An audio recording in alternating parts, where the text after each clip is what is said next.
In what time is it now? I make it about 11:05. Let's give it just a couple of more minutes and then we can make a start. So just to explain before Tim does his introduction, this is part of a process where we're, we've been talking for a long time about producing this Socialist Manifesto, and we've made certain cracks of it in the past, but Khalid has come on board to help me make sure we get this done this year. And we particularly think it's important because,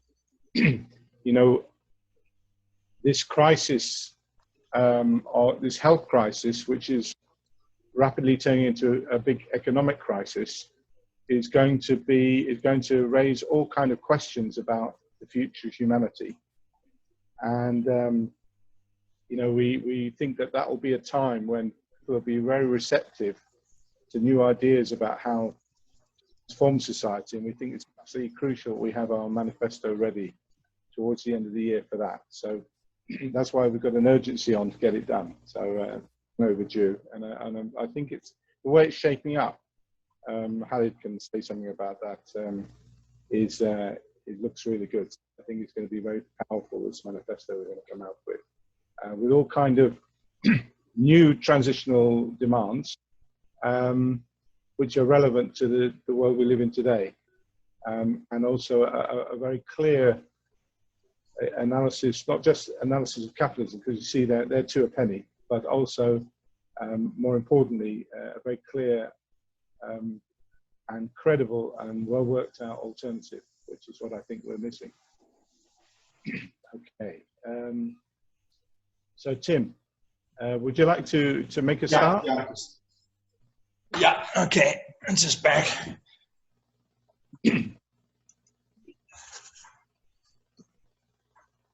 Okay, well, this this lead-off was originally supposed to be about both streaks of socialism that has actually existed, both about Reformism and Stalinism, but somehow it seems a little bit difficult to combine the critique because historically there are very big differences, although interconnected.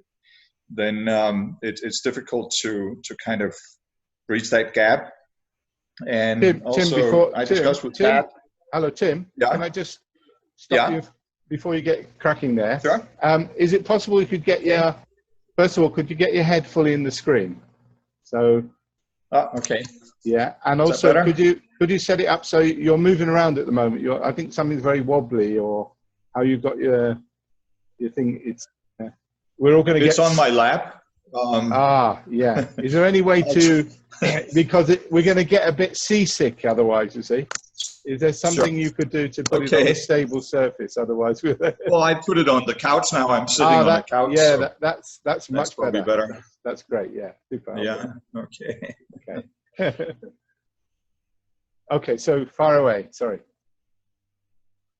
Okay. Yeah. So as I said, we've talked about, or Pat and I have talked about, including the critique of Stalinism or linking it up with the critique of China, because in today's Stalinist reality, that is really the maybe the most important expression of that, and it ties in well with understanding the nature of the Chinese state and how the Chinese brand of socialism came about. So I'll be mostly talking about Reformism, and then we can either have another lead off about Stalinism, but I find it very difficult to interconnect the two. I'll first talk a little bit about the history, not very much. The idea is just to throw in some ideas to discuss and then work around, and then maybe hopefully use some of it for the manifesto that we're working on. Reformism is a label that's mostly used by the adversaries of reformist politics. It's a bit like neoliberalism. Neither reformists nor neoliberal politicians like to refer to their ideas as reformist or neoliberal. Reformism and social democracy share its roots within the early Marxist framework of ideas. These ideas were developed in the last half of the 19th century.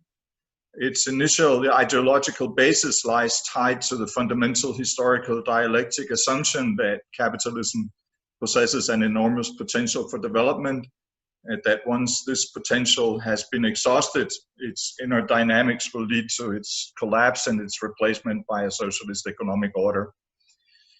The capitalist productive potential fully lived up to these predictions. The liberated markets, new inventions, and the advancement of international trade led to an explosive growth in productivity and in wealth. The expected collapse of capitalism as a result of extreme exploitation and social conflict did not come about.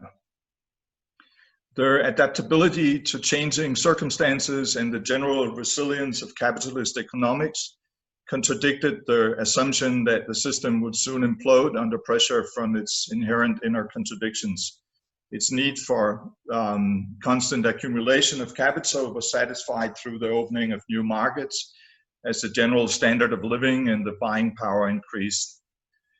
There was ruthless exploitation of the workers and the population in the colonies, but there was also social and economic reform, a developing middle class, and as times went by, a growing degree of social mobility.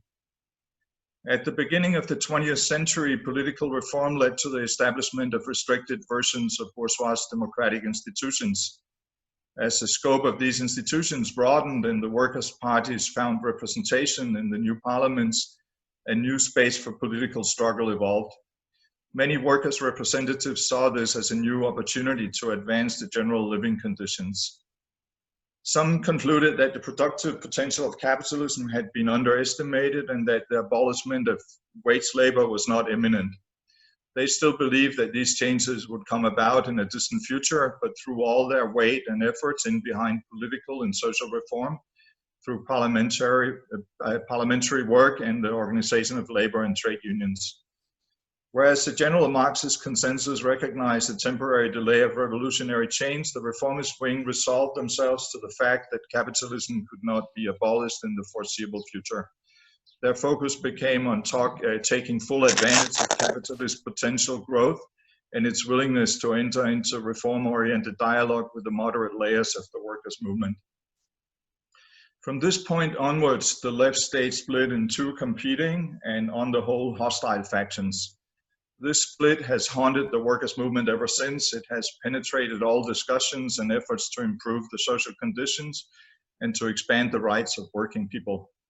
It has highly contributed to the inability of the left to meet the challenges of war and crisis. Most absurdly, the division of the workers' movement has helped to pave the road for the consolidation of Stalinist ideology and Stalinist power. At the beginning of the 20th century, a revision of and later a rejection of Marxist analysis of capitalist economics led to reformism establishing itself as a new powerful political force. Up until the economic crisis in the 1930s, the reformist wing of the workers' movement became involved in several governments in Europe. In hindsight, their rationale proved mistaken, but the idea that capitalism could be reformed sprung out of rational objective assessments of the day-to-day experiences that supported an overly optimistic assessment of the true potential of social reform. As the reformists entered into governments and as the dominant wing of the trade unions embraced its thesis, the self-interest of the bureaucrats led to an ever deeper level of compromise. The reports from the Soviet Union about its increasing deviation from socialist democratic principles served to enforce the feeling that the strategy of social reform may be insufficient, but that it after all constituted the lesser evil of the two competing roadmaps for change. Today, when social democracy at its best performs as a brake on austerity, contribute with new progressive ideas, it may be hard to imagine the on post-war living standards and the depth of its influence on society. The post-war period up until the mid-70s constitutes achievement. The boldness and resolve of the social democratic leadership during the time stands in great contrast to the self-denying representatives of today's watered-down reformist politics. Politicians like Brandt, Palme, or Kreisky were visionaries who inspired people. I grew up and at the peak of social democracy in Denmark, where the reforms unquestionably influenced the quality of life for working people. After almost 50 years of uninterrupted social democratic rule, its influence went way beyond being a mere set of economic principles. It had become a lifestyle that reached into many aspects of daily life. Close to 90% of the workers were organized in trade unions.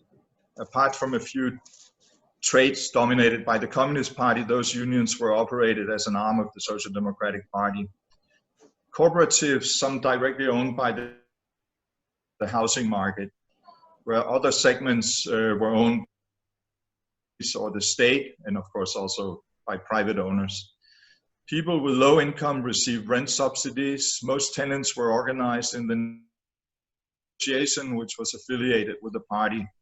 Several sport and cultural organizations were organized under the party: social democratic soccer clubs, the workers' tennis clubs, and so on and so on. Many apartment dwellers were awarded small plots of land for gardens at a minimal price. It was centered around these garden associations. The Youth Hostel Association, the Temperance League, Scouts, the People's Travel Agency, the Workers' Radio Listeners Association, the Workers' Night School Association, and so on and so on. The Social Democratic Youth Organization organized secular celebrations for young people reaching adulthood, in contrast to the Christian confirmation. The welfare system was universal, meaning that the right to social services was granted to everyone, irrespective of their economic situation. All students would receive a monthly state grant, irrespective of the income of their parents, and all elderly people had the right to free support in their homes, irrespective of their savings or ownership of property. The proclaimed advantage of universality is that it refrains from creating barriers between the ones who contribute and the ones at the receiving end of public support schemes. Sociologists still, in spite of today's very different political reality, deem the universal model to ensure a much higher degree of cohesion and general mutual trust than you find in societies with a selective social welfare system. There was a general consensus in society that a combination of high taxes and a high degree of security was to everyone's advantage. When 10 years later, in the 80s, I found my home in Stalinist Czechoslovakia, I recognized many parallels. Compared to our reality now, this all may seem utopian. In those days, the movement towards some sort of socialist futures seemed irreversible, as we all know, and a serpent in the social democratic paradise. The ever-increasing improvements in the lives of working people were conditioned upon the acceptance of the forces of the market, a compromise that could only. The welfare state seemed beneficial to workers and businesses alike. The business community gained an increasing domestic market as the buying power of the population increased. There was social peace, few strikes, minimal corruption, secure property rights, and an education. Still today, the Scandinavian welfare states, in spite of all the cuts and limitations they've been exposed to over the past 30 years, always top the charts of business-friendly societies. The breaking point was reached when the question of economic democracy came to the top of the social democratic agenda. The Social Democrats had, with this final push for a reformist but radical makeover of capitalism, overstepped their bounds. The discussions about the implementation of economic democracy was raised in Denmark and Sweden simultaneously.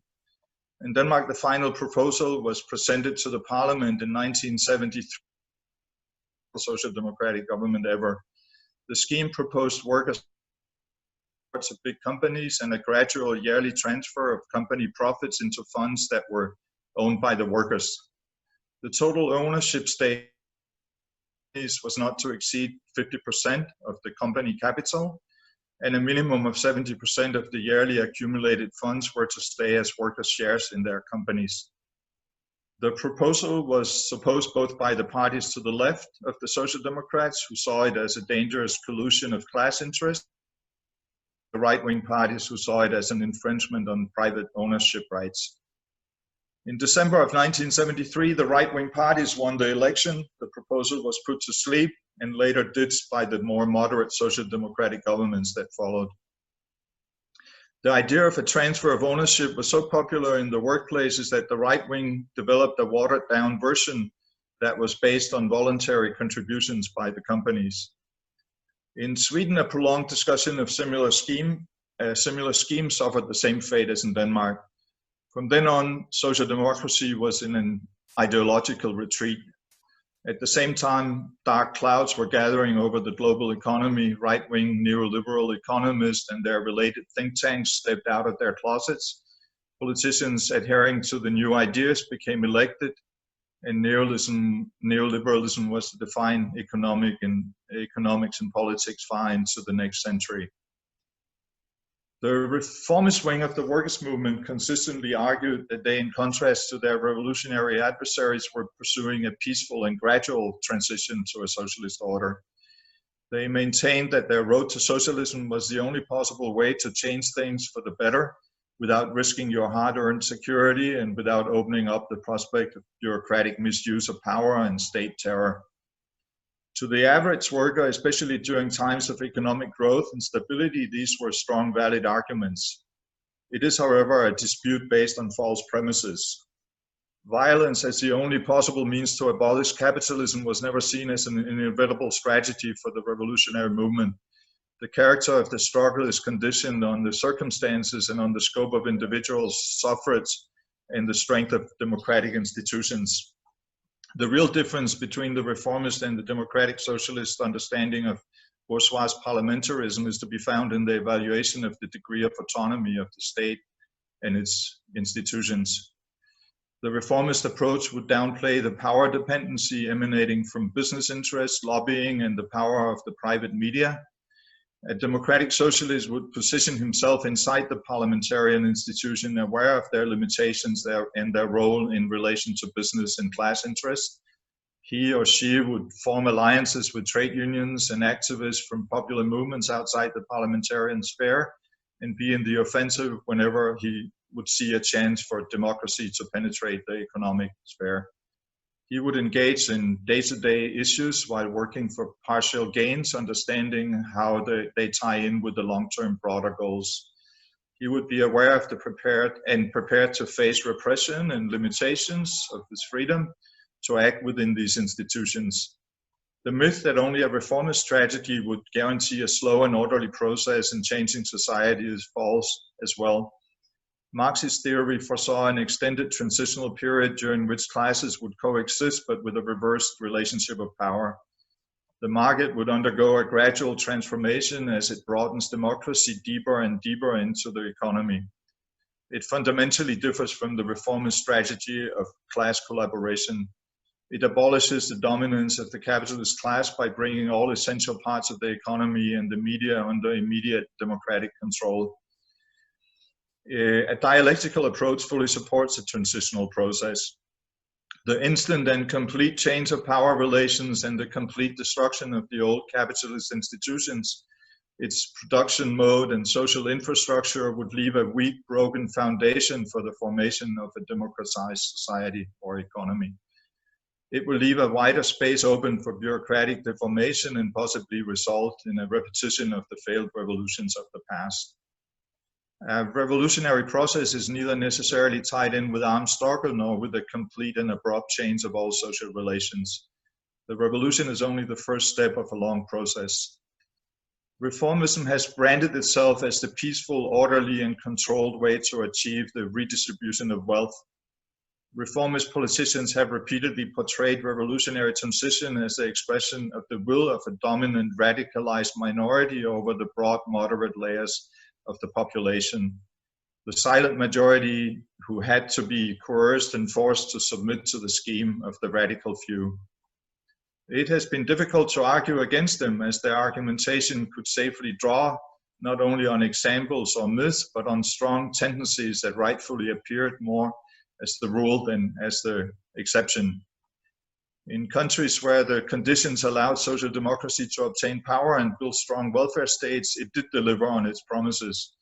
It lifted a huge number of people out of poverty. It opened up culture and travel and provided a sense of security for many people. To the generation whose parents had lived under hopeless slave-like conditions, it instilled excitement and an expectation of ever greater wealth and security. Social democracy earned its support through slow, steady improvements. It had become a lifestyle, something constant, something that was given and would continue to develop. I think we need to acknowledge these merits and incorporate the story of why it all collapsed into the narrative we're trying to create. Reformism, exactly as Stalinism, were tied into a bureaucratic top-down approach to organization. This was reflected both in their organizations as well as in their understanding of democracy at state level. Their parties were mass organizations, some with millions of members, and their constitutions mostly guaranteed the delegation of power by their members through elections. As in bureaucratically deformed organizations, there was often a schism between their democratic constitutions and the hesitance by their leaders to risk their positions and privileges in democratic battle. Reformism is no longer a viable path, but the story of its success is also part of the explanation of its demise. A further common mistaken distinction between reformist and revolutionary strategy is that they follow conflicting goals, program, and methods of work. This inaccurate belief has helped to misrepresent the true nature of a socialist society and the character of the struggle to bring it about. From the original split in the workers' movement and up until the peak of what we could call real reformism as practiced to the fullest in the universal welfare states of the 70s, there was a commonly held ambition to broaden ownership and democratic control over the economy. The strategy of how to achieve this and the extent of it differed, but the method of work was to a great extent similar. Working to achieve reforms was as important to revolutionaries as it was to reformists. The short-term program of revolutionaries included many of the reforms you would find in the program of social democratic parties, the expansion of welfare programs, social security, and employment. Reformist thinking was very much based on the idea that cyclic recessions and economic crisis could be rectified by state intervention. This was all very much in line with the dominant economic doctrine of the time. Reformist politicians and the trade unions would need to show restraint during times of recessions. They would need to wait until the economy again gathered strength and could provide for higher wages and new social reforms. They maintained that capitalist interests to some extent went alongside with the interest of the workers. Increased salaries and social security would increase the buying power of the population as a whole and create new space for capitalist accumulation of capital. Reformist governments could balance the interest of the workers against that of the capitalist class. They could push for increased redistribution through progressive taxes and budget allocation towards social spending. They viewed the state as a neutral construct that would serve whoever gained the control of it through its democratic institutions. The ever-existing paradox of reformism is that its political method is inconsistent with achieving its goals. Because the success of their reform goals is tightly linked to and at the mercy of collaboration with the capitalist class, conflicting interests set limitations to the scope of possible reforms and repeatedly bring the reformist leadership into compromise with the interest of their own base. The parliamentarian arena was understood as a fair and level playing field for all involved interests. The multitude of state institutions would on equal terms work to serve the interest of those. Before the turning point in the late 70s, this meant a steady ability to obtain social compromises and the resulting fluctuation in its success. 2 steps forwards, and so on. The most and ultimate limitation of bourgeois democracy is its restricted scope of influence over the economy. The state can regulate and redistribute wealth, but without securing the ownership and the control over the essential sectors of the economy, the elite's neutrality of the state is illegitimate. Social democracy may be able to broaden democracy marginally through nationalization of some utilities or services. They can pass legislation that guarantees workers' representation on the boards of big companies. This was all part of the social democratic model in the 70s, but when they tried to implement a half-hearted model of economic democracy, their efforts were entangled in the inconsistency between their methods and their goals. It's very important that we refrain from viewing reformism or its strongest political expression, social democracy, as a constant, coherent set of ideas. The original framework of ideas held by the reform movement at the beginning of the 20th century was very different from the post-war architects of the welfare states. It's even more difficult to find any resemblance with the thinking of today's reformist politicians and their watered ideas, contradicting in almost every aspect the ideology they set out with. After the onset of neoliberal dominance, the reformist only possible stand was to try to slow down the destruction of their former achievements. As neoliberal market logic, a ruling paradigm of the time, reformist politicians and economists were forced to make ever greater sacrifices on behalf of their base. This didn't only happen because of a subjective subordination to new ruling concepts, but was also the result of economic globalization. The market had achieved a power it did not have during the years of progressive reforms. Companies could move from country to country in search of lower labor costs and more liberal tax regimes. Resisting neoliberal reform posed a real threat of losing workplaces and tax revenues when the state was resisting their reforms. The objective reasons were many, all of them in one way or the other connected with economic globalization. The opening up of the world market had forced all countries to engage in a race to the bottom, cutting the rates of corporate taxes lower than their neighbors. The Scandinavian corporate tax rates during the time when the welfare states were built was close to 60%. It's now marginally above 20%. With the spread of tax optimizing schemes for big companies, another word for legalized offshore tax fraud, the only tax base at hand for social reforms and stronger welfare is income tax and VAT. At the same time, many big global corporations have outgrown the national states in size and capital. The autonomy of the individual states, ability to impose limitations on the activities of and the conditions for corporations to operate within their markets has been widely regulated through bilateral sovereign treaties. The precariat labor market and the resulting low degree of organization of labor has weakened the trade union's ability to push for improved work conditions and social reform. All of this has drastically shifted the power balance in favor of the market and reduced the possibility of social and labor reform. Reformist politicians in today's labor movement do not any longer possess the leverage that enabled them to encroach on the interests of big businesses as they did when they built the welfare states 50 years ago. After the collapse of the Soviet Union, many of the former Stalinist parties found new spaces in the vacuum left open by social democratic parties who had moved to the right. In Southern Europe, some came from Euro-communist traditions. The transition to social democracy for them came naturally. In Germany, a coalition between left social democracy and the old Stalinist structures presented more of a challenge, but over the 90s, many of these parties in countries like Portugal, Greece, or Denmark, just pick up again. In some countries like Portugal, Greece, or Denmark, the old warring factions of former CPs, Trotskyists, and even some obscure Maoist groups were successful in forming new parties, which, as they experienced significant parliamentarian success, became grounded in pro-welfare, left social democracy. They have inherited some of the old social democratic appeal, but also the inescapable contradictions. Wherever this appeal has brought them close to real power, these contradictions have surfaced and their projects have collapsed. Syriza is the best example of the weakness of left social democratic positions today. What is important is not so much the ability of today's social democratic leaders, but the new surge in young people's interest in socialism.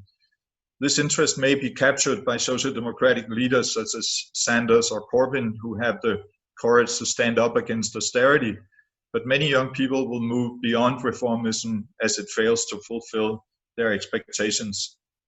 The times we face now with a pending economic crisis of unknown dimensions may lead this interest in unexpected directions. Rebranding socialism is the most important task today. No comprehensive set of ideas has evoked so much hope, required so much sacrifice, and at the same time caused so much disappointment as the idea of socialism. From the very first vague expressions of class struggle up until today's efforts by socialists to limit the casualties of the corona crisis, the history of socialist struggle is easiest captured through notions such as sacrifice and solidarity. However, if we then turn to the connotations most strongly expressing the character of the systems which came into being as a result of all this sacrifice, then words such as defeat, betrayal, and terror come to the top of our mind. For most of the people who would strongly benefit from the enactment of socialist ideas, it is the latter more negatively loaded connotations that stand out and overshadow the true picture of what their ideas really stand for. The demonization of socialism has roots back as long as socialist ideas have presented a threat to the ruling classes. Many right-wing ideologies have defined themselves directly in opposition to socialism. Anti-communism has in periods grown so strong that it defined a complete set of ideas. It almost turned into an ideology in its own right.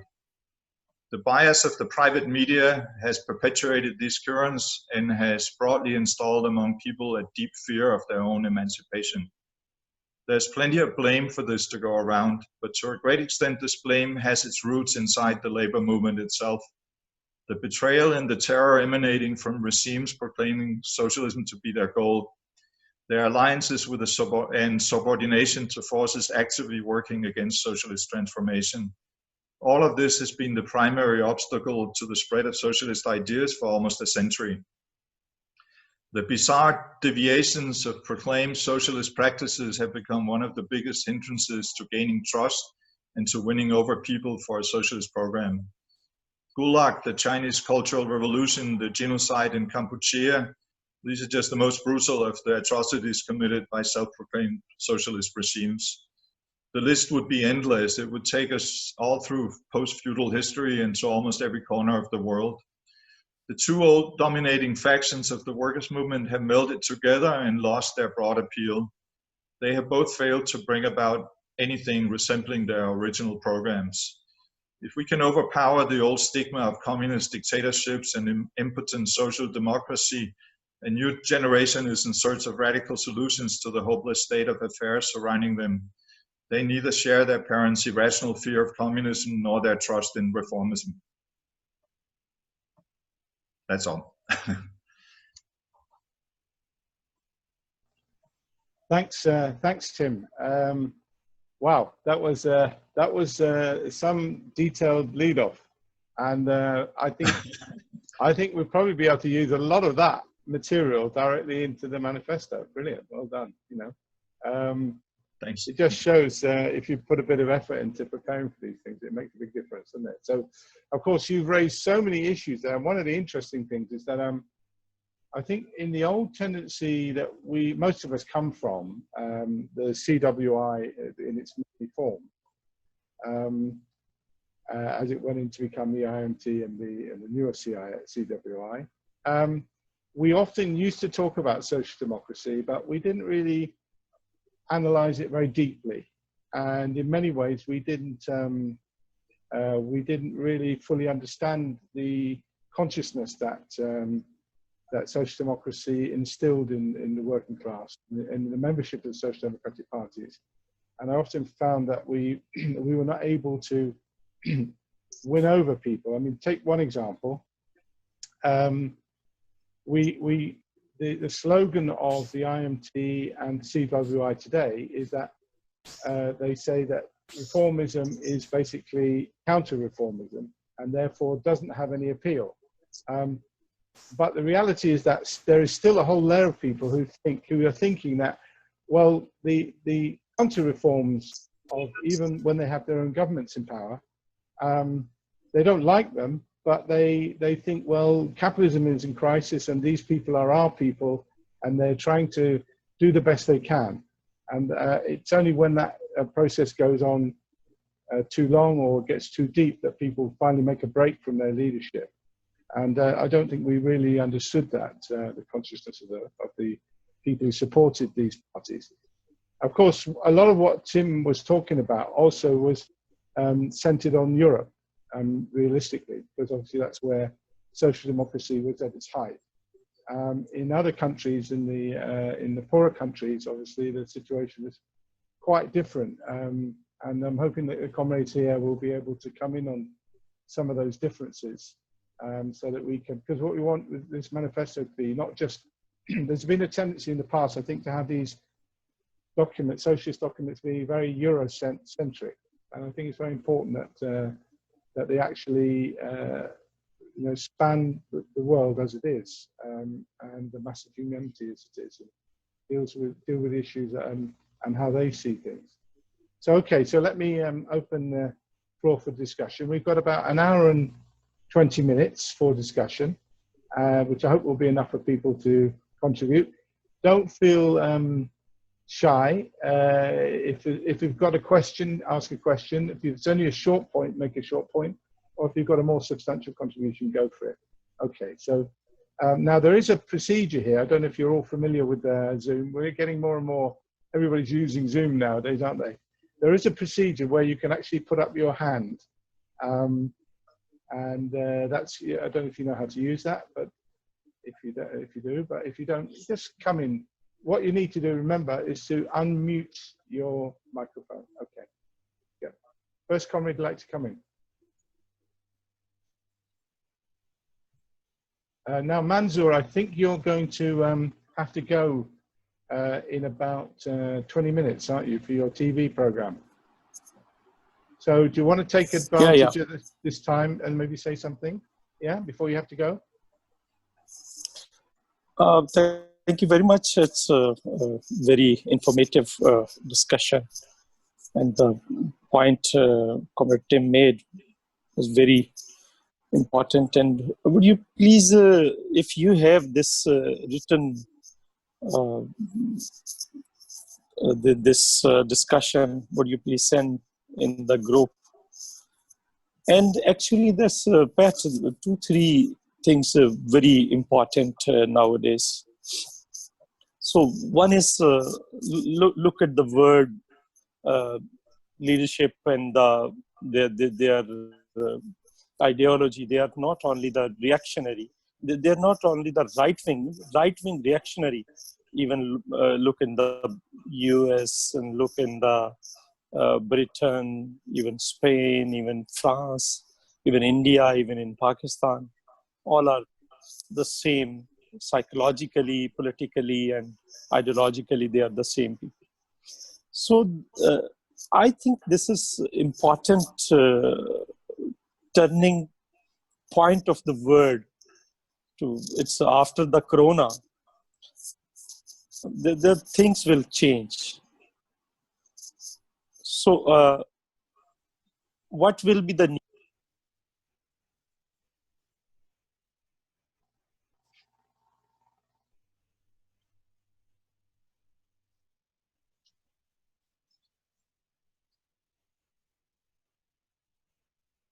Seems like we may have lost Manzoor there in full flight. One of the problems of the internet, isn't it? I don't know, Manzoor, are you still there? No, okay. All right, well, maybe he can get back in.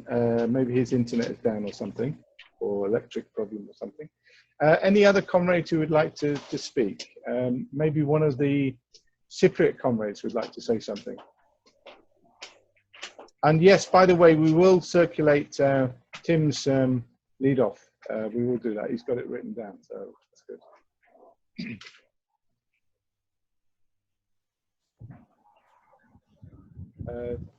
Themos? Yeah, go for it.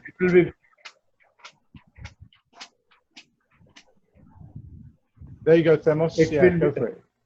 Themos, speak. Yeah. Yeah, I'm really very glad we had this this leader from Tim. It was I like the all-sided approach to reformism, which in the past it tended to be just one dismissive word, and it's what one gets from Tim's speech is that reformism is not just that. Reformism is a much more complex situation. It's a part of the revolutionary process as well. It's not only just a betrayal of the revolutionary progress, revolutionary struggle.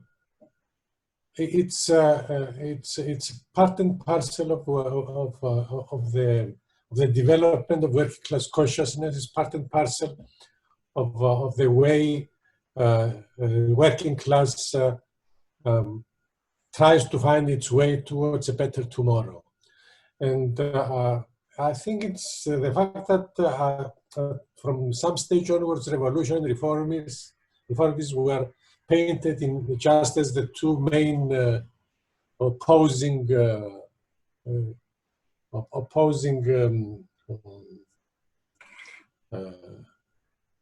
factions of the working class. It's something that we should reassess and see in more or less the light that Tim put it on today. I would like to express some ideas myself on that line. First of all, a few words about Lenin's legacy, which some of it is true, some of it is false. And it has been a problem to Marxists ever since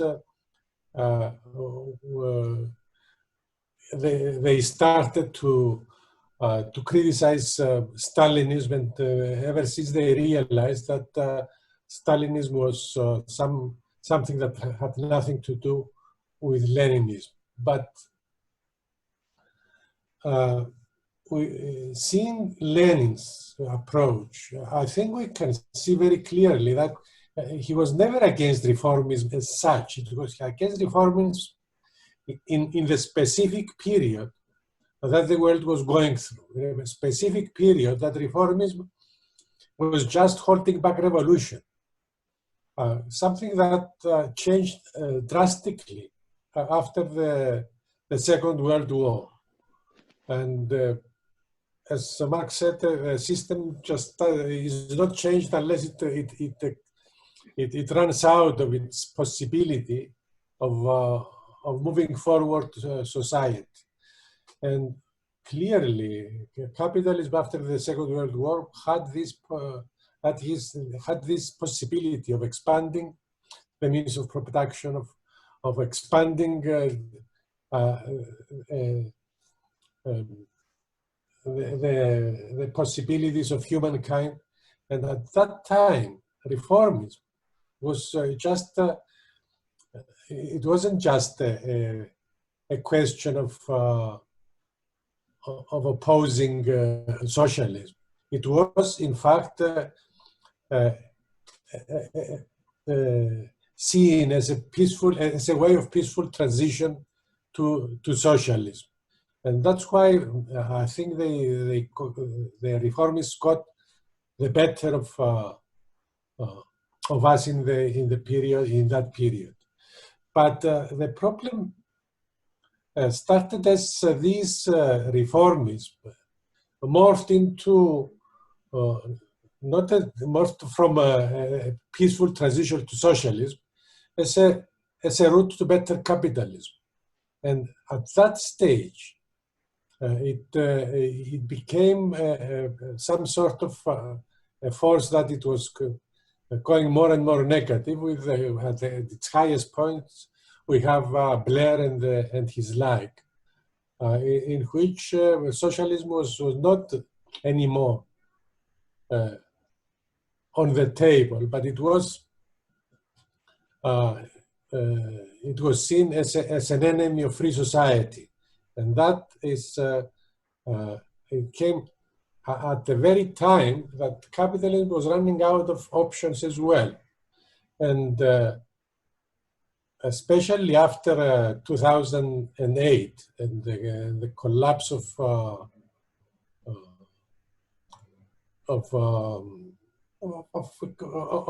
neoliberalism, in fact, then the question of socialism was coming again as a new force. And at that time, any reforms that were being put forward, they were leading directly to the need for a need of revolution. And at that time, the difference between reform became smaller and smaller. And today, any is being branded as a communist, as an enemy of the state, and we can see that with Corbyn, with Bernie Sanders, etc. So I don't think that today the question is between reform and revolution. Is finding a way to carry out this revolution, and part of this carrying of this revolutionary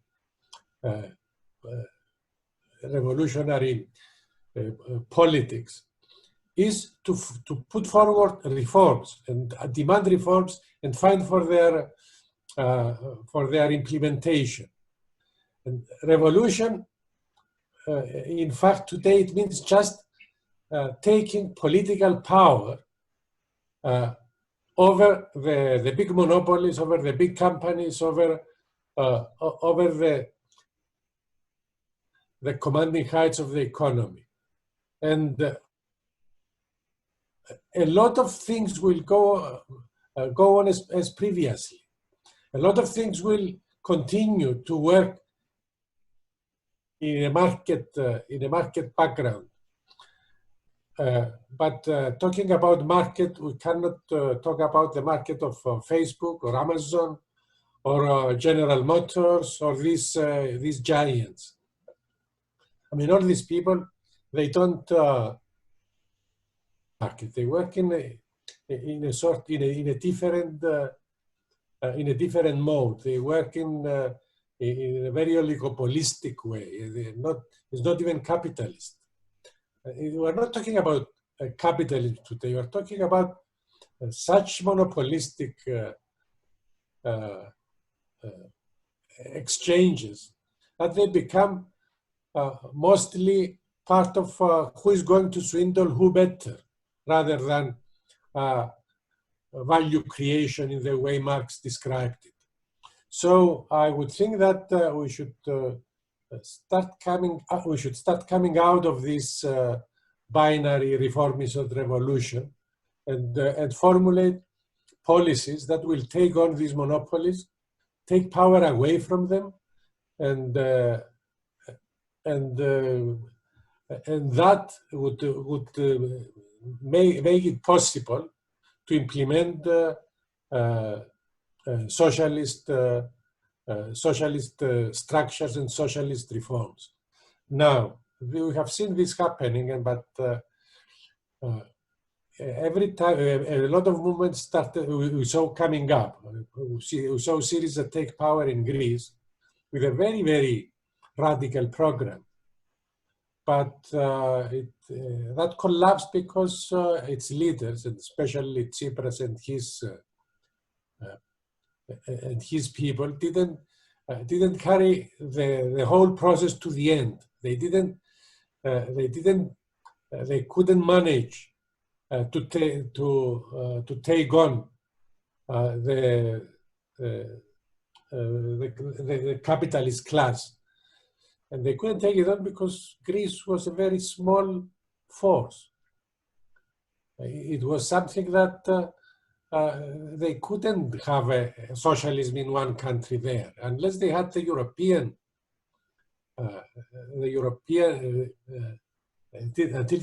they won the European struggle, they couldn't win by themselves. Britain had Corbyn. He failed because his party was what it was, and it didn't even support him. So this is the sort of thing that we should be discussing, I think, and we should see the development of this revolution versus reform question in today's terms, and not to try to solve all the debates that were done in the times after Lenin. It's we have a different situation today, and we should take it on as it is and go from here. Thanks very much, Demos. Okay. I was wondering if I see Yen was on here. I don't know if he's still here. I hope he's. Oh no, I don't know if he's still online. But Yen from Ghana. I don't see him still online, so I was going to call him in. Would another one of the Pakistani comrades like to say something? Maybe Khalid or Kabir or one of the other comrades. Would you like to say something? Maybe talk about how this discussion relates to the PPP and so on in Pakistan.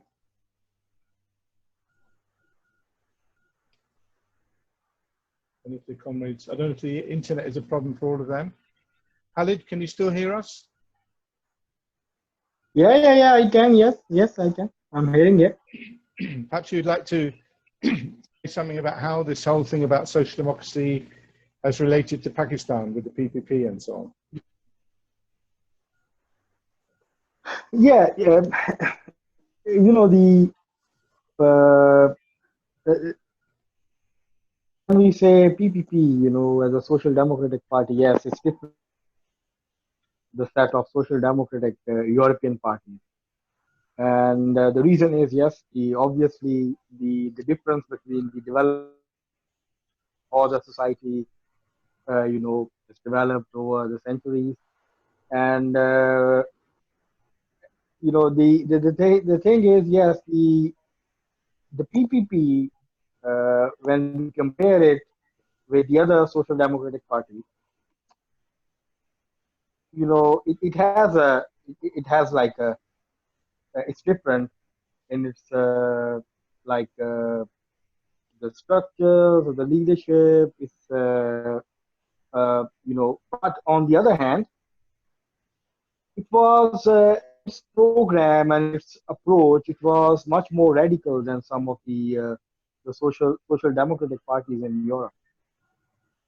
For instance, the basic document of the PPP that was published in 1967, and it was adopted in the first Congress of the party, the founding Congress of the party. It clearly states that the PPP, main objective to form the PPP, you know, is to create a classless society. So the PPP stands for the classless society, and that is our aim. You know, that we will fight for. And then in 1970s program, it adopted a much more radical, you know, its program, its manifesto, much more radical. And, you know, but the problem was the beginning with the PPP, how it was formed. It was unlike the most of the social democratic parties in Europe. It was not the creation of a conscious intervention of the trade union movement or the left wing of the trade union movement, but it was developed mainly by the left-wing intellectuals, middle-class intellectuals, middle-class political activists.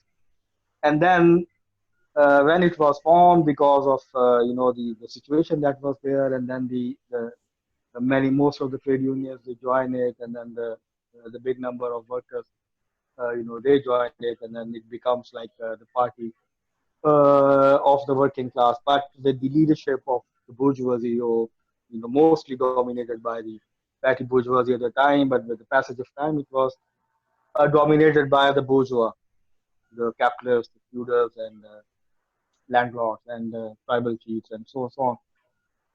So it's very different. It's class composition is somehow very different, you know, from some of the social democratic parties, and you know, from since that, you know, the hanging of Bhutto, and then in the 80s, and then even in the 90s, the majority of the leadership now, the leadership comes from, the ruling classes, from capitalists.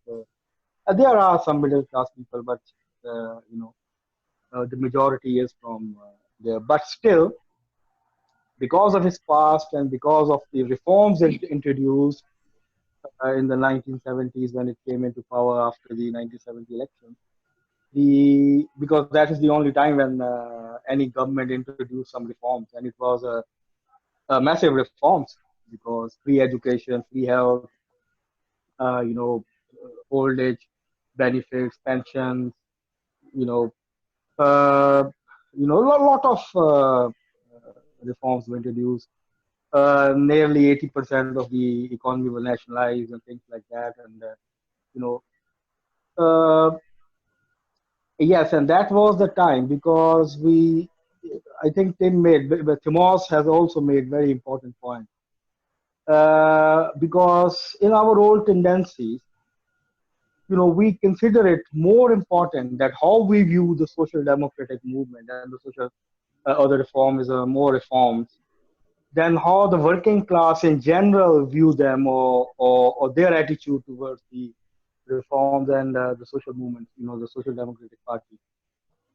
And that's why, despite the fact that PPP haven't initiated a massive reform, even it adopted liberalism in the 1990s, and still many of people looks for who thinks that yes, we can try for a through a political change or something. They look for the PPP, and despite all the efforts by the left to form the party, things, the PPP is still dominating factor in the Pakistani politics, despite all the betrayals and things they have did so far in the past. And that as Tim has said, yes, the PPP did try to slow down the pace of privatization, the implementation of the IMF dictated policies, things like that. Yes, they did. They increased wages, even in the epoch of austerity, like in the last government. They were, I think, more than 135% of the public sector employees, almost doubled, things like that. So still, there is, and that's why it's understand that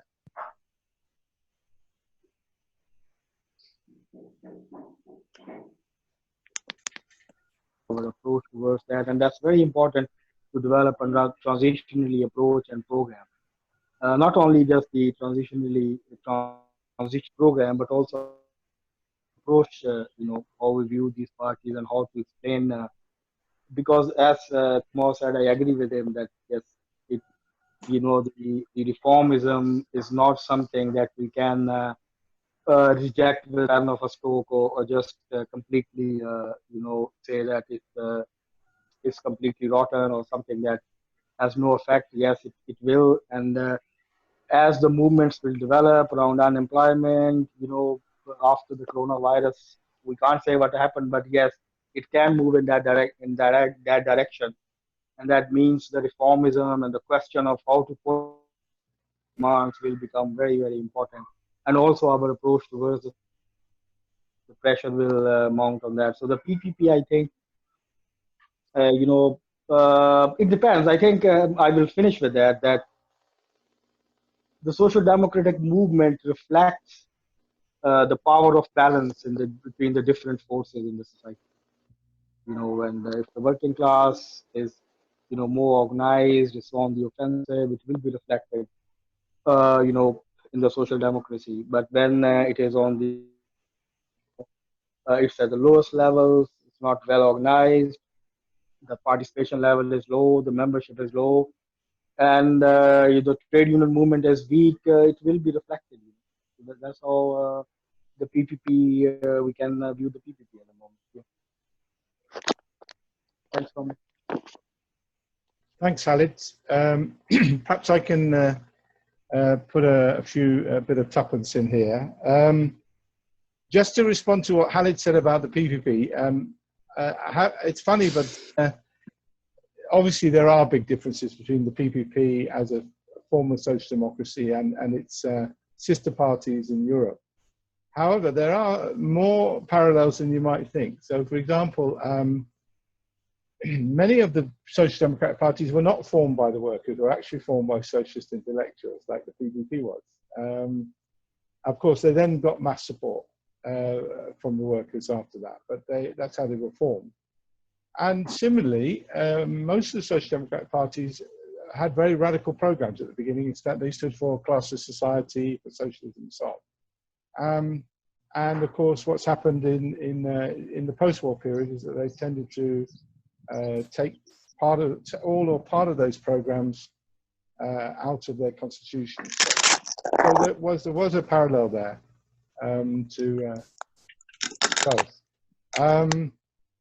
The other thing was that to say that this idea, an idea was raised by the reformists in social democracy. They tried to counterpose evolution to revolution. You might have heard that expression before.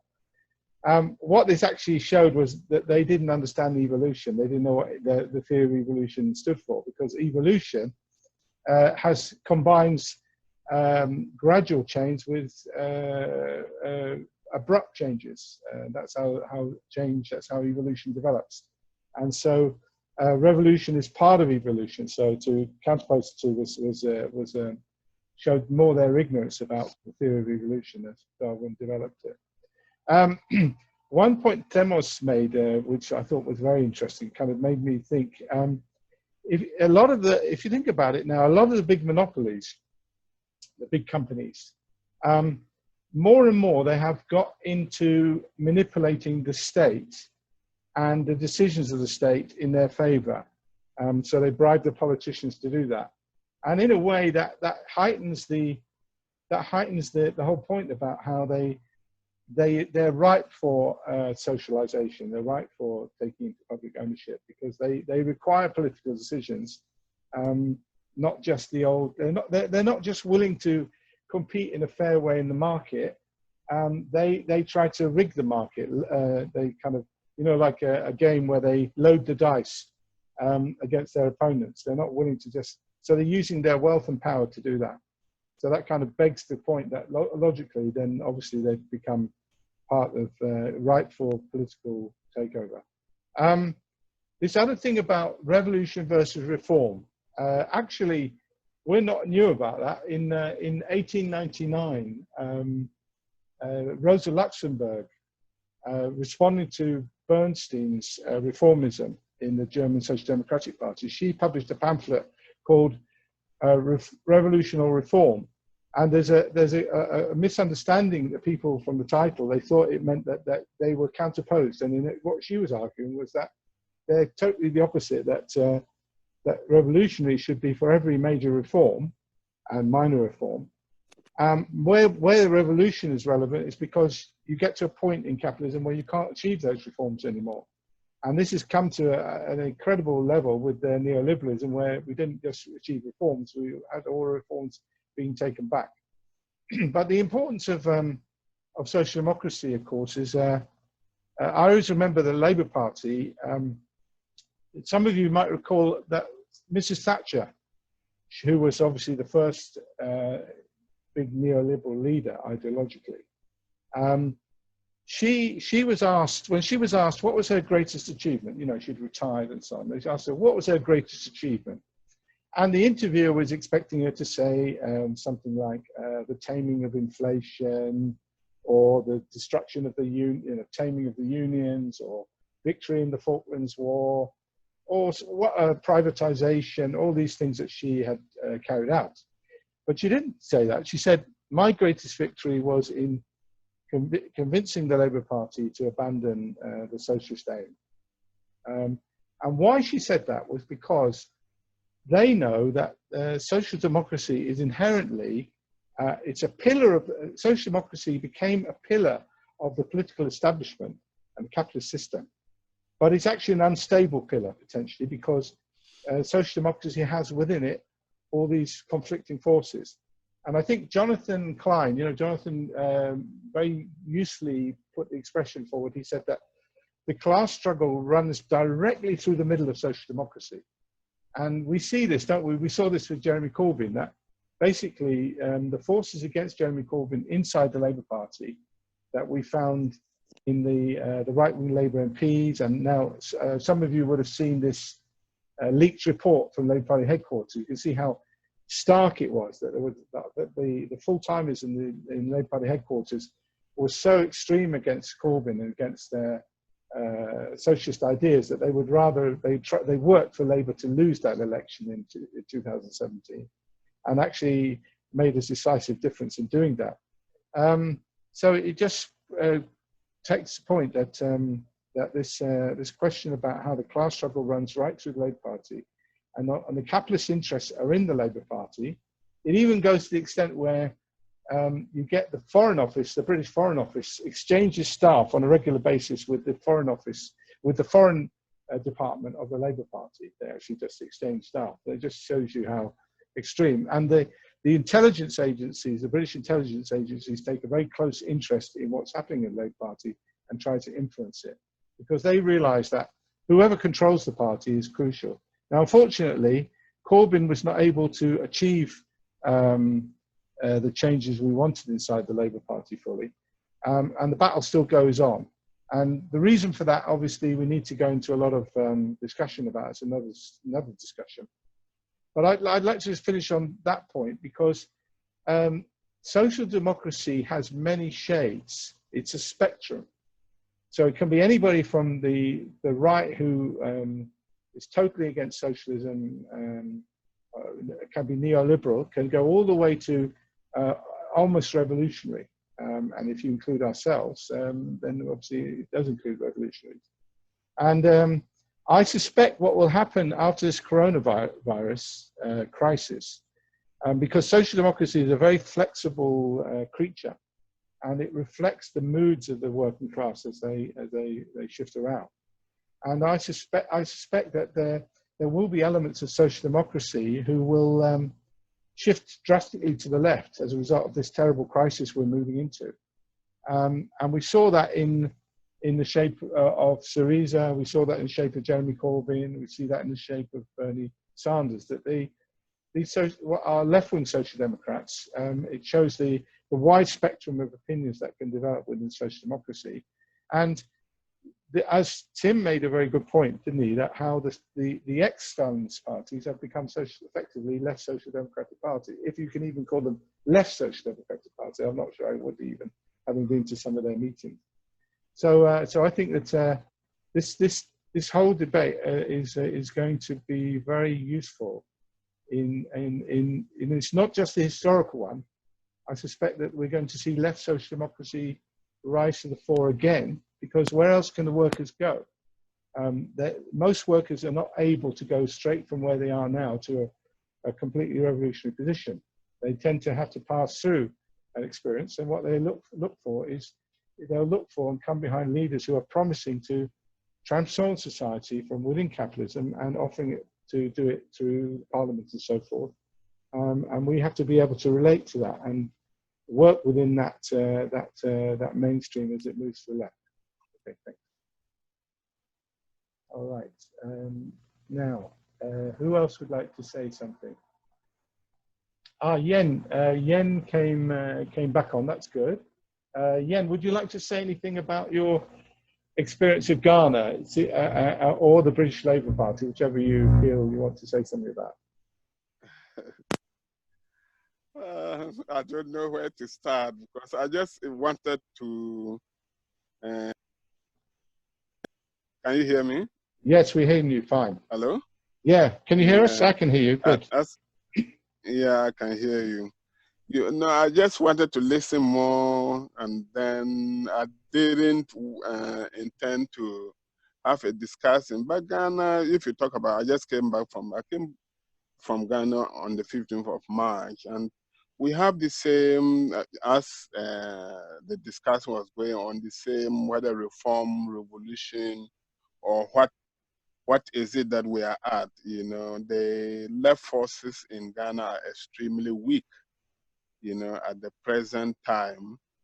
we have two parties. You know, one is supposed to be Social Democratic Party, but ironically, anytime they are in power, they implement more right-wing policies than the party that is to the right. You know, the ruling party is supposed to the right, but experience have shown that most of the time when they come into power, they have rather implemented some few elements of social democratic this thing, and then the party that is the wrong party. You know a lot about Ghana, the rest may not know, but yeah, and the party of the, you know, in Ghana we're struggling. We try as much as possible. There are many people of the left. You know, people left individuals, left groups, pro-Nkrumah's groups, Pan-African groups, but they are small. We are small parties, little groups of people, and all others. I am myself at times is a member of this group too, the group that we are in. What we are doing is we are working with a number of smaller groups to come out ultimately with a left party. That is what we are at now. I mean, we have had discussions with a number of groups, and they've agreed and then to come together.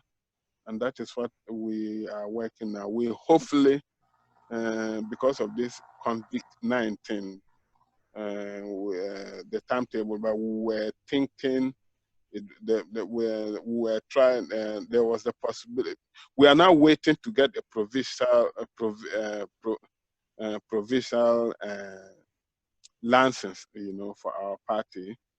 And then we'll go around and register it, get members to register it. You know, it is more of, we are more, I mean, trying to get as much as possible the left groups together, socialist group together, pro-Nkrumah's group together, and see how we can move. Yeah. Thanks, Jen. Obviously, trying to create unity. The left has got this tendency to split, sadly. Trying to create unity on the left is not an easy task. So good luck on that. And I think you'll probably be able to get some very useful demands and ideas out of this manifesto process we're involved in. And we're not going to, what we're going to try to do is we're trying to publish chapters as we go along. So we'll so that you don't have to wait until the end of the year. So there'll be some useful things coming out as we go through the process. And also, just to mention, we're about to launch a series of, you know, for each one of these topics, we're going to launch a Facebook page. So we prepared the first one for the crisis facing the planet, and we'll do one for this as well. And that'll allow comrades to carry on the discussion beyond these online, you know, this online meeting.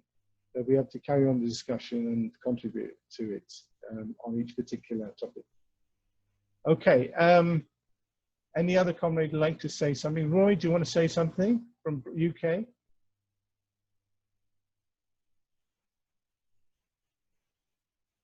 Yeah, okay, Pat. Yeah. I thought the lead-off was really excellent, and some of the detail is coming out now. We always tend to look at, having had an explanation, how it guides us in the work, I suppose, don't we, often. And I think it was good where you referred to reformers as and I do think that we need to include in the document all these detailed points that come out, because there is so much confusion about what people do really stand for, and what is reformism, and you know, your end of the spectrum, or perhaps Tim, as he described it, was social democracy being reformers, and then we class someone who's a socialist like Corbyn as a reformist, and in that sense, I think I think the definition, who really understands that their power and wealth on a plate. And you've got to be prepared. It's a simple thing to say, isn't it? You know, for that reaction, and not think you're going to step forward all the time. I was just reading about Keir Hardie, who was the first Labour MP and a very famous socialist in the first part of the century in Britain. You know, and he believed in, he was a class socialism, but he got naively, it's easy to say it in hindsight, naively thought that you could step by step gradually introduce socialism. And it won't happen like that. We know it won't happen like that. And that's why we have to build a movement.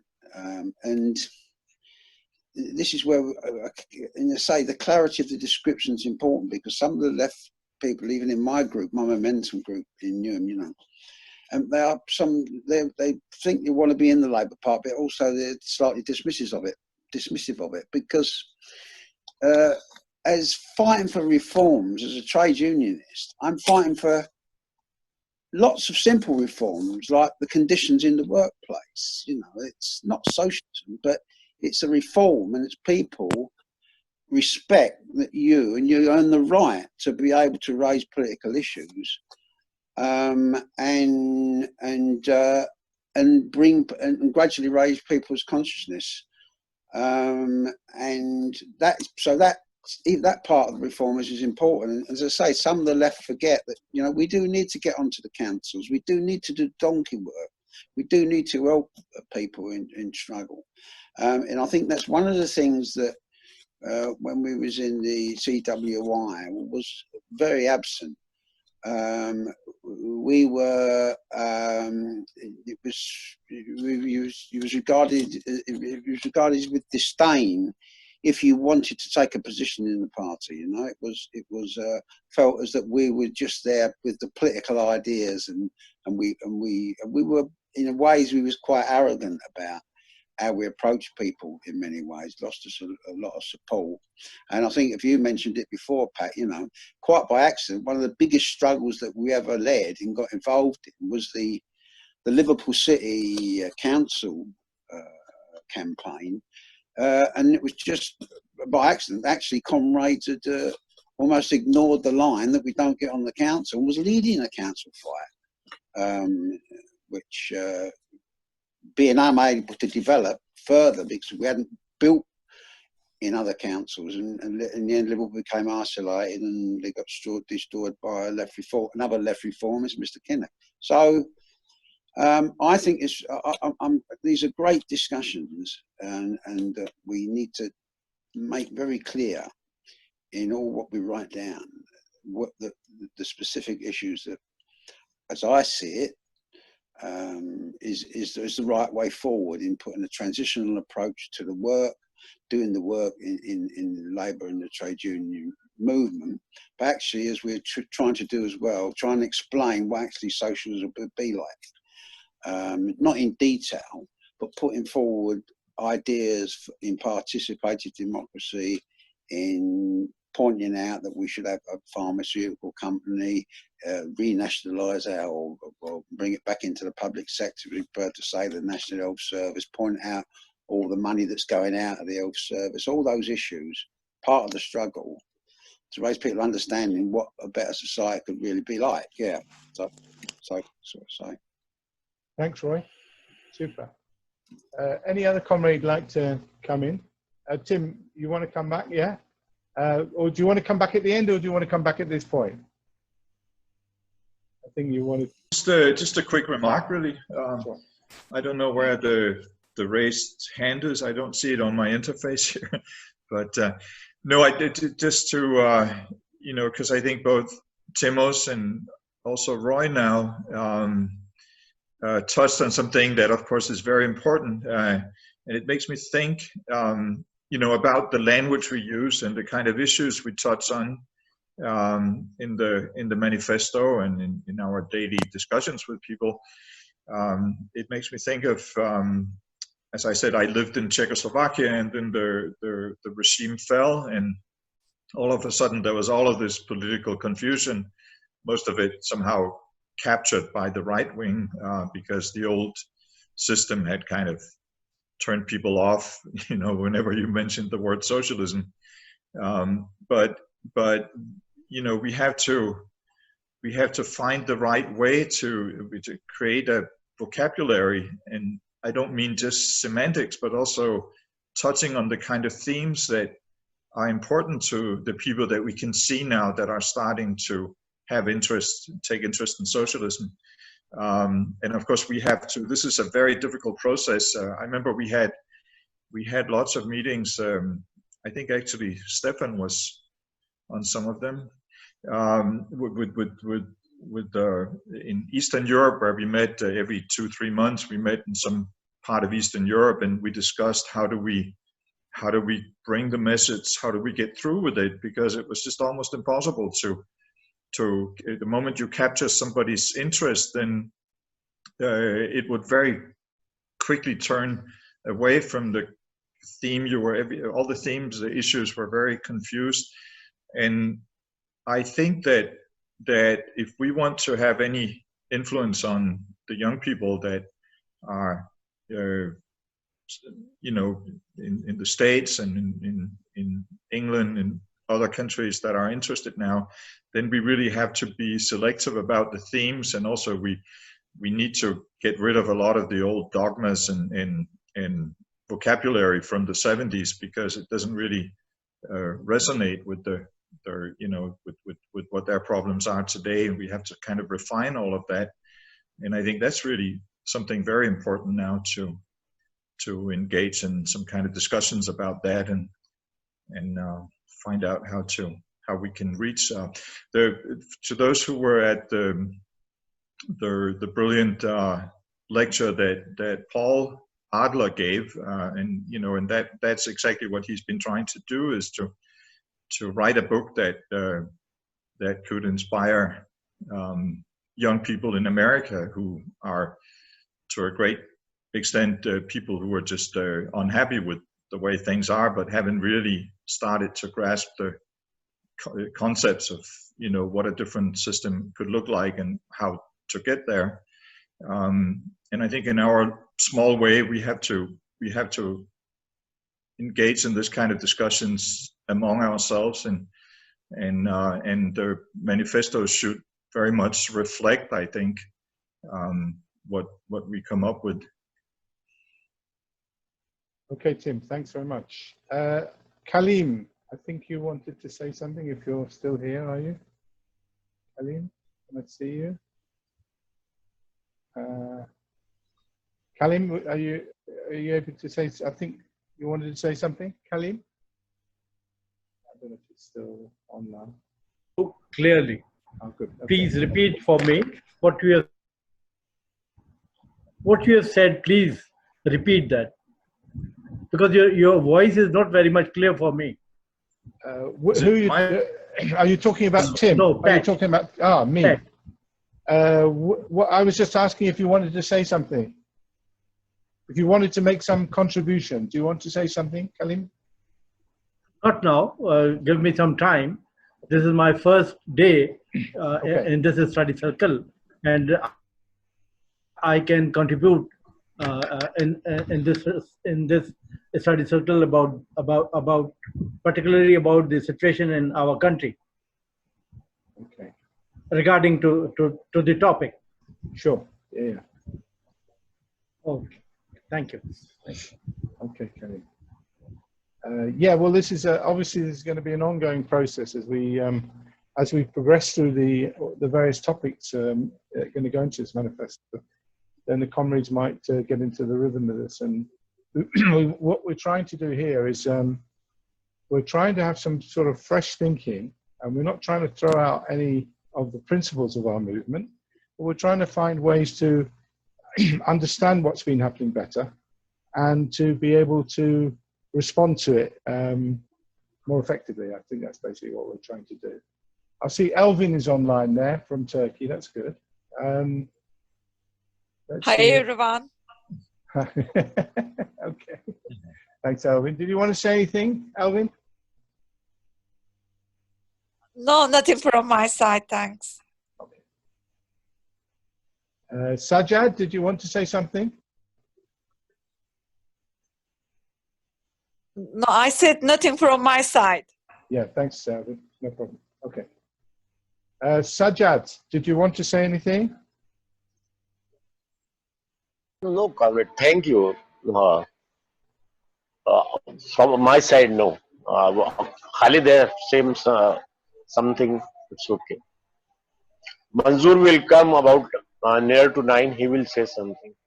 Okay. Well, we might be finished by about then. That's the only thing. Never mind.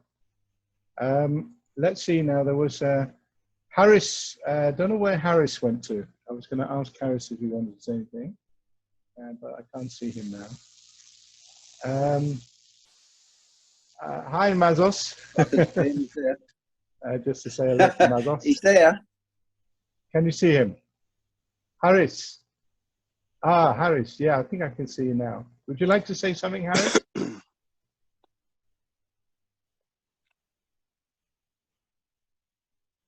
He's muted. His mic's muted. Harris, would you like to say anything? Harris is from Cyprus. Probably from Cyprus. Selamlar. Salam. Malikum salam. Okay. Obviously, for the couple of the comrades here from Cyprus, I hope they're being able to understand the discussion. But we'll be circulating we'll be circulating a transcript and an audio recording, so that you can read that as well if you want to. If you find that more useful. Okay. Couple of more things that come to mind. One of the things that often, I've had in discussions with people on the left who criticize working in social democracy is that they say, oh, I prefer to work in the unions or in some other field.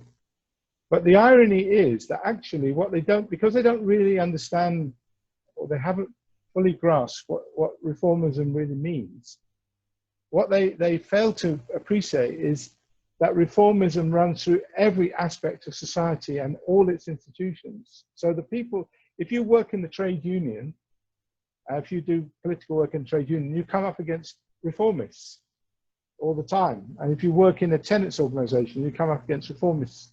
And you'll find that in every organization, there'll be reformists who, because after all, reformism as an attitude, a political attitude, is a major force within society, and naturally reflects itself in all its institutions. So you can't get away from this battle with reformism. And I think that's one problem of a section of the revolutionary movement, is that they think somehow they can isolate themselves from reformism, and that ends up with them being marginalized from society, and that's one of the biggest problems that they have.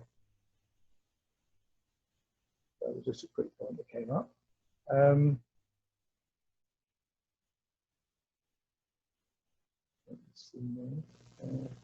By the way, I think comrades, nobody's come in on that. I think comrades, are you happy about the fact that we should have a discussion about the history of Stalinism as a separate subject? I think that although there are some parallels between social democracy and Stalinism, obviously they're two very big subjects, and they're both very important aspects of the history of the left. And I think probably Stalinism deserves its own topic and discussion with an introduction and so on. Are comrades happy about that? Yeah? Yeah, we have that as a separate, maybe that should be the next, that should be the next session.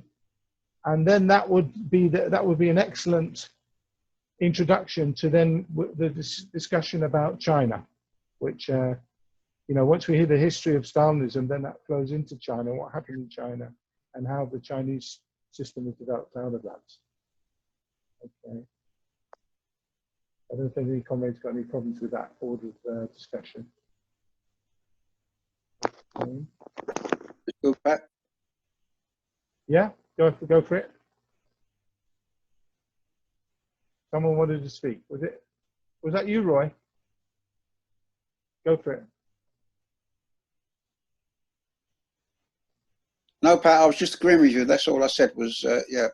You agree with that? Yeah, okay. So, anything more about social democracy, past and present? Can I say something? Pat? Okay, Thermos, go for it, yeah. Just one thing about our attitude towards reformists with respect to what you said now. I think we should go boldly and try to appropriate reformism, appropriate it in the revolutionary path, and we should not be scared to do that. I mean, why let all these capitalist agents take credit for advocating reforms? It's very important to go on the attack on this matter, not just defend ourselves. The other thing I agree, Stalinism as a separate subject is a good decision, and I think Tim was right to separate the two.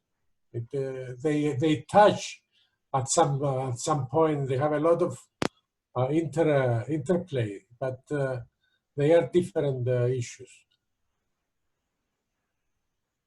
Yeah, on what you just said there, Thermos, if I can quickly come back on it, I think there's some confusion, probably maybe where I express myself as well, is that there's a confusion between the demand for reforms and fighting for reforms and reformism, if I can put it that way. Because reformism is a kind of an ideology where you believe that you've come to a point of view which is that you don't believe, you may actually share. I mean, a lot of the reformists have actually abandoned the aim of socialism now in the age of neoliberalism. It just seems to them, it seems too far-fetched, and that's strange when you consider that we're in the middle of a society where capitalism is crumbling around our feet. That they have a lack of historical imagination of the possibility there could be an alternative society, and of course, because of that, they end up in the most reactionary positions, don't they? That they end up having to go along with even the most basic cuts in living standards and welfare standards and so forth. But the idea of assuming that the people do share, not even if it's only nominally, the concept that yes, we are fighting for an alternative kind of society. The reformism has come to the idea that you can't achieve this in a rapid way. You can only achieve this in a step-by-step, slow, gradual way, and we should avoid any abrupt steps, and we should step back when a major conflict occurs with the capitalist class. We should seek to step back and compromise to try and because we're frightened of that. So, for example, if you look at Syriza, let me give a concrete example. The party in Greece, led by Tsipras, Syriza, Tsipras himself had come to ideologically a reformist position, where he had decided that, quite consciously, that when he came to power, he was not seeking to, even as what Themos said, whether or not Greece could achieve that or not is another question. That's an important question. But he wasn't even in that position. He had come to the conclusion that that if Syriza came to power, they shouldn't try to make a change from capitalism to socialism. And in fact, from 2012, in the 3 years before he came to power, he spent his time trying to crack down on the left and trying to move the party program more towards the center, because he had consciously come to the point of view that the idea of creating a socialist society was no longer feasible. Maybe he had an idea that at a later date it was feasible, but he'd certainly come to that point of view that coming to power, then it wasn't possible. Funnily enough, Varoufakis, you remember the Greek finance minister, the left, he took a bit more left stance. He described himself as a Marxist, but he came out with a line. He said that we have to save capitalism from itself, which is a bit of a crazy position. But I very much agree with what Themos said about how the reality is that we are the real reformists in this present situation, because in the sense of we're the ones who actually want to carry out the reforms. And the people who used to be regarded as reformists are going along with the collapse of capitalism, and therefore going along with the necessity to take away the reforms that we used to have. So ironically, I think Themos is exactly right, that we shouldn't hide our light under bushel, that we are the ones who are not just putting forward the idea of reforms, but the only ones who are really serious about fighting for them. You know, I'm talking about on the left or ourselves. I agree with Themos. Two things on that, Pat. I think that we should try to redefine the whole thing, and the situation objectively is such that we can do that. And we can redefine what is being discussed, and we can redefine what is meant by reform, and we should redefine who leads it and how we get there. And of course, Greece is a big issue, and I don't think we can discuss it fully here. Yeah. But I would tend to disagree that it was a pre-decided stand that Tsipras took. I mean, the first 6 months of their government was brilliant, and it was the way any revolutionary would behave, in my opinion. The point is, when it came to the crunch and they asked the people to take a decision, the people followed them and they agreed with them. And the fact that they turned back, it doesn't reflect on what was wrong before. The turning point and the big betrayal was not before, it was when after the people expressed their full support to them, they turned back. But I think this is a different discussion, and we shouldn't try to resolve our ideas on that on this specific meeting here. It's impossible. Yeah, I mean, I agree with them. So obviously, you need to have a more detailed discussion about Greece, as it's an important thing. But it does raise a wider question, because social democracy, in its left-wing version, and we've seen a fair number of examples of that, does reach a point in the struggle, and often very quickly, where it has to decide where it's going to go. And it's funny, Tony Benn, some of you may remember Tony Benn was a leading figure on the left of the Labour Party, British Labour Party. He put it pretty well, where he said something along the lines of, when the crisis comes, we will have to decide, is the crisis the occasion for us to go forward and take whatever necessary measures are required, or is it the excuse for us to go backwards and give up our proposed, our reforms and our program? And I think that's that is a decisive question. That it's funny that in the Labour Party there were discussions from last year about what would happen if he had come to power, if Jeremy Corbyn had won the election in 2017 or even 2019.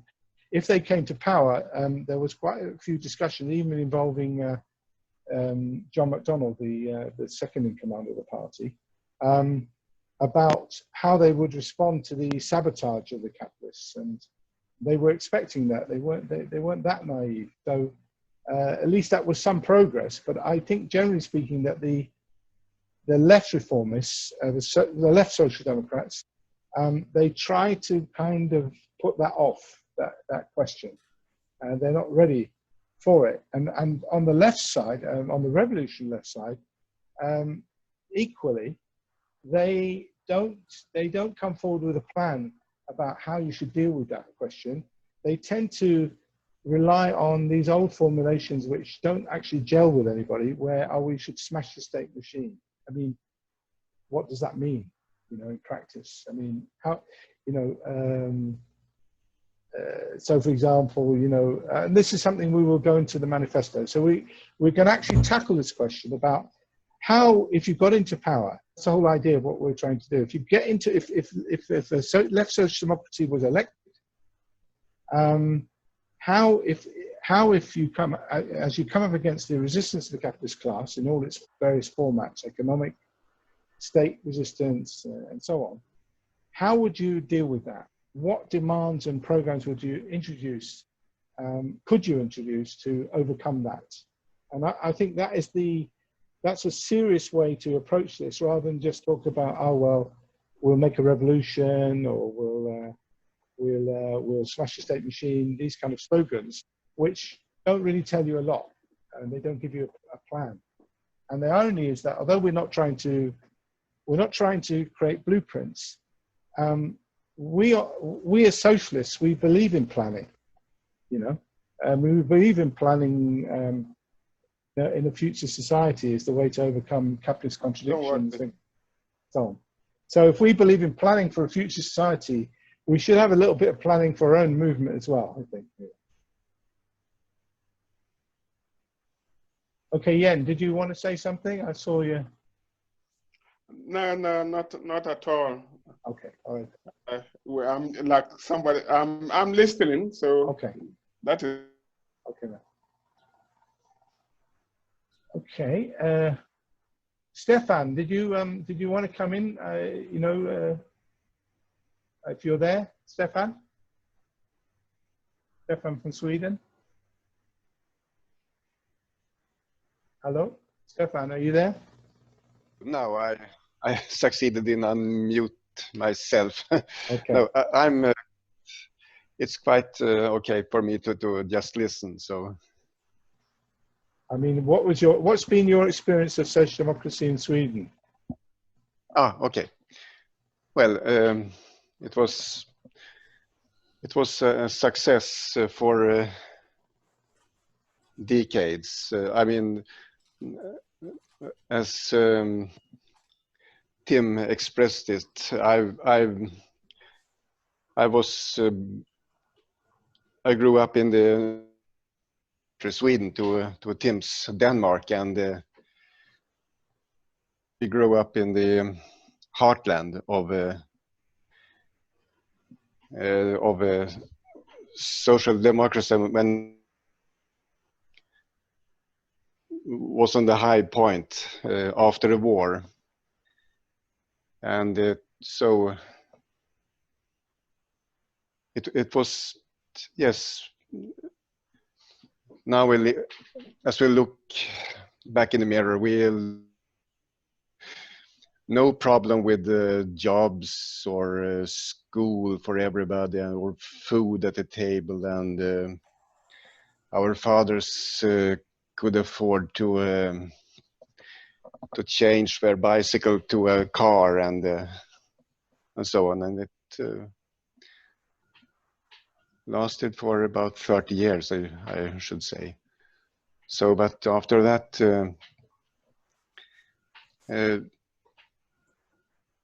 reality, hard times caught up with us. So, well, I don't think I should involve myself in more thoughts about that, but perhaps, Stefan, well, could I ask you a question? Tim referred to the movement for economic democracy that happened in Denmark and Sweden. You know, when they remember under Olive Palm, how they came up with that proposal to was it for the trade unions to get more and more share ownership of the big companies? Was that how it worked? Oh, yes. Can you tell us something about that? What happened? Yes, it was around this, in the middle of the 70s, and there was a movement. It was this social democratic, or if it was a union economist, Rudolf Meidner, probably of a German or Austrian origin, who came up with this and worked out this idea about the workers' movement, the unions, to get ownership in their companies. And so it was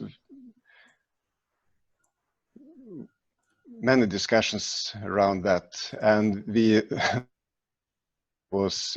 party was very reluctant to that, and it ended up with practically very watered out, and it ended up in nothing. Stefan, I but think, I don't. On that, was there I think there was a massive mobilization against it by the capitalists, wasn't there? The demonstrations and all kinds of things, wasn't there? If I remember rightly. Oh yes, it was in October. It was very big demonstrations among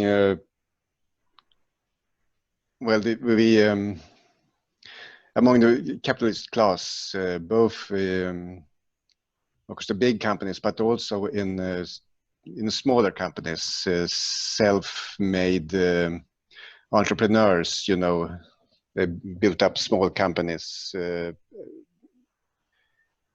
which perhaps grew and became a success. And of course, they identified themselves with their company, and they did not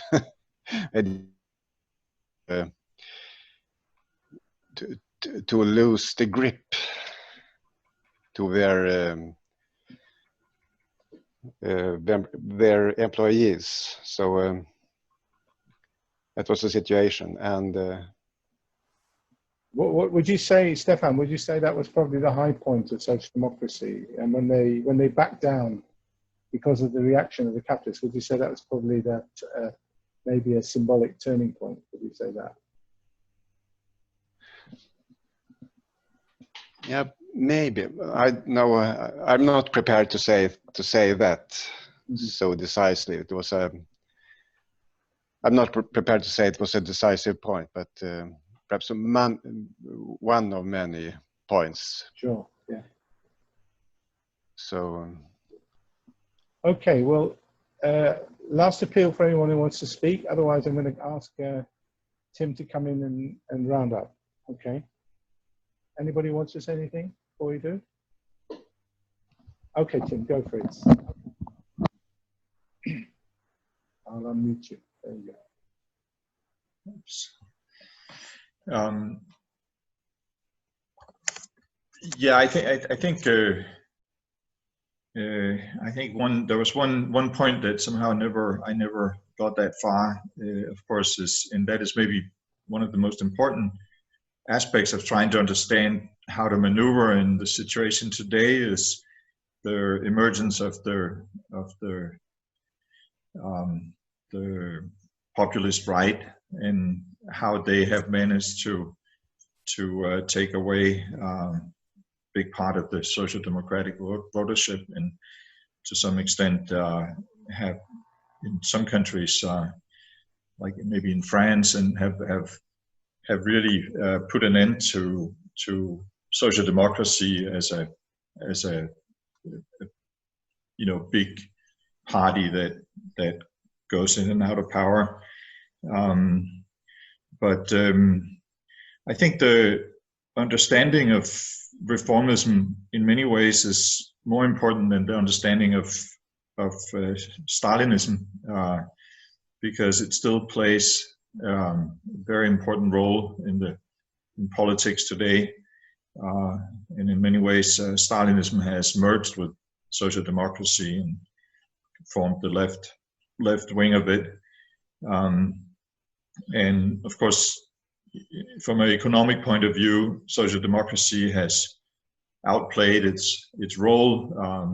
I think Pat said that, the socialists will keep working for reforms, but then at some point the system cannot deliver because of the monopolization and all of this of the economy and the globalization, and then people start to look for more radical solutions, and the parties don't really know the social democratic parties don't really know how to proceed, because the field that they work on has been shortened, and they kind of run their head against the wall.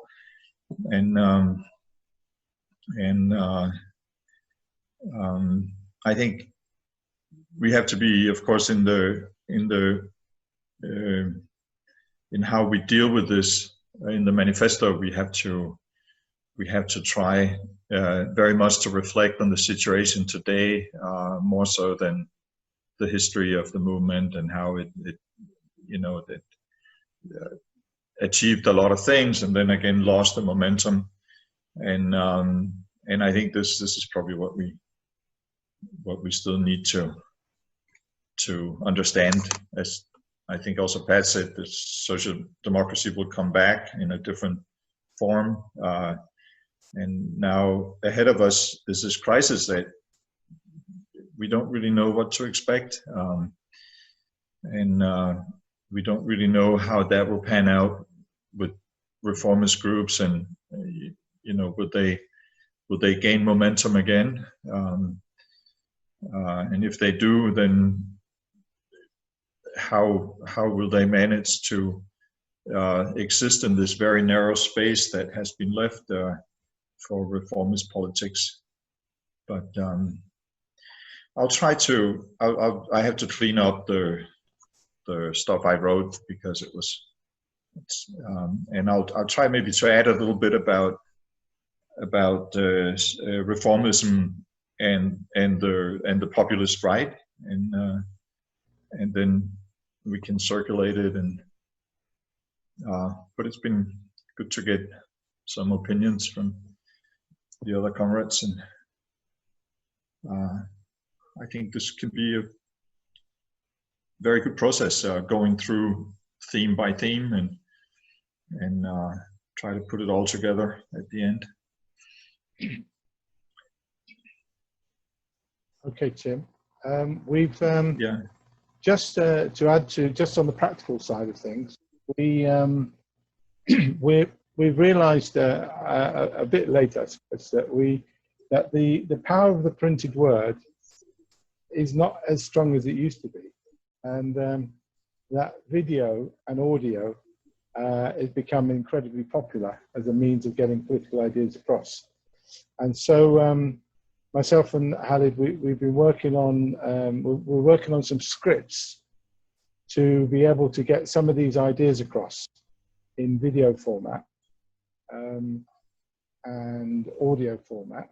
And so we set up this new Socialist Network YouTube channel, and we're about to create a podcast platform as well. Podcast is, where you do the audio, you can download the audio. And the advantage, of course, the audio side is that there's a lot of people, they want to, they can then listen to the thing rather than watch it, and then they can get on with cooking or walking or whatever they're doing, right, driving. Not that we can do all of these things at the moment with the lockdowns, but hopefully then at some point we'll be able to. And then through that, we can reach a wider audience. So that's our plan. And I've created a little YouTube studio here. And if there's any other comrades who want to contribute to this process, I can give them some advice about how to set things up. Our comrades in Sweden are already making regular videos in Swedish, unfortunately, but maybe they could do some stuff in English as well. So we are trying to get into the modern world, and the idea is that it's not just, we're thinking to produce this manifesto in 4 formats. One in a be like a standard manifesto format, like a pamphlet. One in a 2-page summary that you can send to people very quickly. One in a book format, and one in video and audio formats. Okay, so 5 formats, I suppose, then, you know. And so what we're planning to do is a whole series of videos on different aspects of the manifesto. And this way we hope we can reach a much wider audience, okay? And that you comrades, if you like the material, you can share it all around. And like I say, if you want to help contribute to it, you know, we can train you on how to do that, okay? Manzoor has just reappeared. Okay, Manzoor, we're about to finish the meeting. How did your TV appearance go? Was it good, Manzoor? How did your TV? Very good. yeah, very good. Actually, there was 2 issues. One is COVID. Now this military government is trying to amend the 18th Amendment in the Constitution, where the lot in financial terms and in other terms, they got a lot. Now they are going to again, because they are centralist mindset, and there's an army back movement, and army wants to roll back the 18th Amendment in the Constitution, which was in 2010. So there was 2 topics. So it was really good. So you finished the meeting and framed some questions, and what you did. We will, yeah, definitely, yes. So we will circulate both the recording. We'll clean it up a bit, and also the actual transcript. Okay. Khalid will do the transcript. Okay. That's good. That's good. Okay. And we'll also provide it as an audio, so for Thank people you. who want to listen to it on audio. Okay. All right, comrades, thanks very much for participating. And I guess the next session we're going to have is on Stalinism now, on the history of Stalinism, how it came about. That'll be a great preparation for the discussion on China. And now the only question is when to have it. Is this Wednesday? This time Wednesday is good for comrades? Is okay? We can keep to a regular time. Is that all right? Okay. I think Okay, everybody's this saying okay. yes. People seem to be saying Okay. yeah, thumbs up. Yeah, good, okay. And we're playing a little bit of catch up